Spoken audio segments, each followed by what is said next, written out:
Saudi ഉൾപ്പെടെയുള്ള Gulf രാജ്യങ്ങളും ചെറിയ പെരുന്നാൾ ആഘോഷത്തിലാണ്. മക്കയിലും മദീനയിലുമുള്ള ഹറം പള്ളികളിൽ പെരുന്നാൾ നിസ്കാരം നടന്നു. ലക്ഷക്കണക്കിന് വിശ്വാസികൾ പെരുന്നാൾ പ്രാർത്ഥനകളിൽ പങ്കെടുത്തു.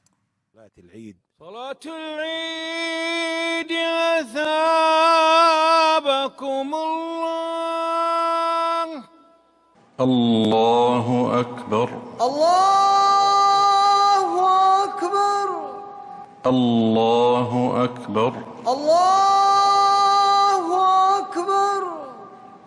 മക്കയിലും മദീനയിലുമുള്ള ഹറം പള്ളികളിൽ പെരുന്നാൾ നിസ്കാരത്തിനെത്തിയത് ദശലക്ഷക്കണക്കിന് വിശ്വാസികളാണ്. ഇന്നലെ രാത്രിയോടെ തന്നെ ഹറം പള്ളികളിലേക്കുള്ള വിശ്വാസികളുടെ ഒഴുക്ക് തുടങ്ങിയിരുന്നു. നാനാദിക്കുകളിൽ നിന്നുള്ളവരുടെ ഒഴുക്ക് കാരണം ഹറം പള്ളികളിൽ നിന്നും കിലോമീറ്ററുകൾ അകലെ റോഡുകളിലും മറ്റും നിന്നുകൊണ്ടാണ് പലരും പ്രാർത്ഥനയിൽ പങ്കെടുത്തത്. മക്കയിലെ മസ്ജിദുൽ ഹറാമിൽ നടന്ന പെരുന്നാൾ നിസ്കാരത്തിനും ഖുതുബക്കും ഷെയ്ഖ് സാലിഹ് അൽ ഹുമൈദ് നേതൃത്വം നൽകി. വൽഹംദുലില്ലാഹ് മാ അശ്റഖത് ബിഅൻവാരി الطاعات القلوب والجباه والله أكبر ما تعطرت من ذكر المجالس والأفواه.